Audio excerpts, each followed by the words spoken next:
Isabella, I am so excited for Madam Web. Like that cast is so amazing. I mean, it's you, it's Emma Roberts, it's Sydney Sweeney, Dakota Johnson. What can you kind of tease about what you guys are doing? Oh, that is a great question. And I definitely didn't read the plot points from my publicist on what I can mention and not mention. That's probably somewhere in my emails. I can say that the cast that I'm with is incredible. And, I'm just honored to do this because I've always wanted to be a part of this, universe. And I love Marvel and I love everything they've done. And yeah, I mean, this cast, Celeste O'Connor, Sydney, Dakota, Emma, Adam Scott, who is like, I feel like if I were a man, I would be similar to him, or maybe him. I really do love him so very much, and he's a gem of a human being, and the perfect man to be backing this group of wonderful women in this cast. So yeah, it's good. Are you guys done filming yet?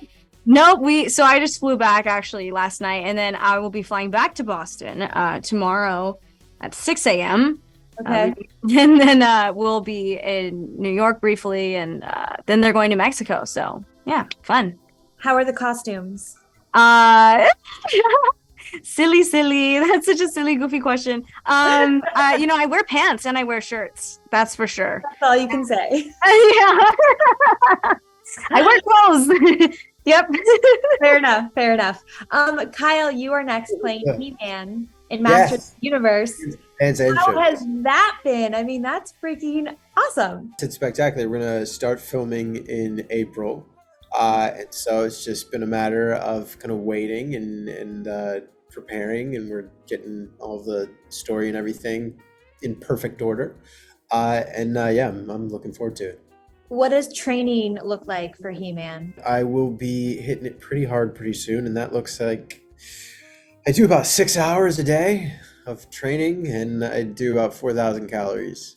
Oh my gosh, that is intense. Dropping food in my face until about midnight, and then I get up and do a bunch of weight training, and then parkour and martial arts, and yeah.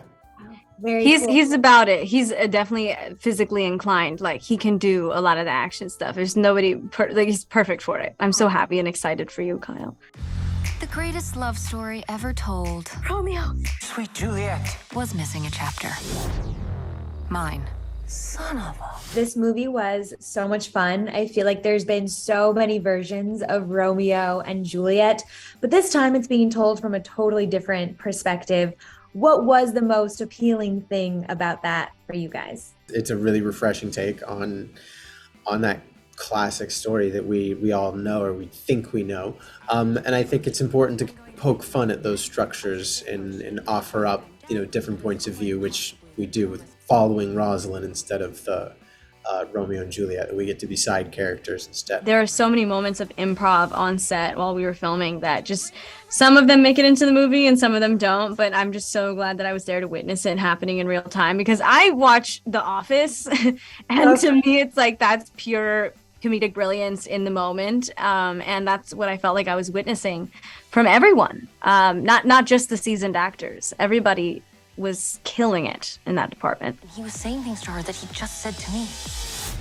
3 days ago. Yes. 3, nurse. We do see that Romeo was at first in love with Juliet's cousin, Rosaline. Isabella, how would you kind of describe their dynamic? They had, memories from when they were younger, but it had been years since Rosaline saw Juliet, and Juliet hit puberty. And I guess, I'm still, waiting to hit puberty and maybe grow a few inches taller, but we'll see when that happens. But Juliet definitely, she's a bit naive and she's a bit aloof to the world's problems, and therefore, doesn't have the ability to see things for, what they really are. And I think Rosaline balances her kind of not airheadedness, but like in the clouds mentality with a kind of grounded, cynical mentality, and they kind of balance each other out. It's really cute. It's like yin and yang. Yeah.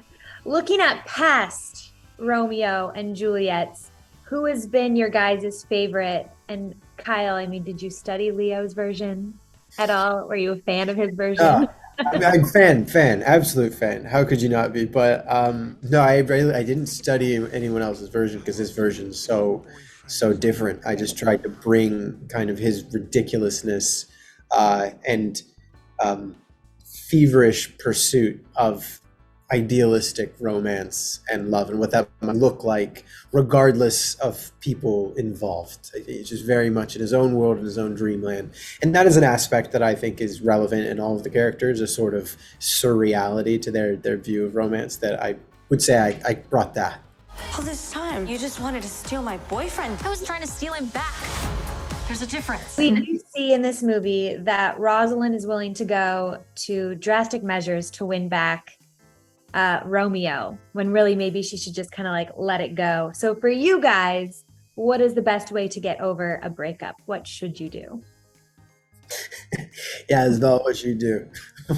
I'm dead. Honestly, a lot of people like to ignore the pain and let it just kind of simmer down, and they don't really address it. But I think in order to truly move on from something, you have to, dwell in it. You have to soak yourself up in that heartbreak. Only good things can come from confronting your own feelings, even if they're negative, because change is inevitable. Go to In-N-Out. I don't know. Do something. Go to In-N-Out? Yeah, no. Talking about it with someone trusted and just kind of walking through the pain. It'll hurt for a minute, but in time, you'll be okay.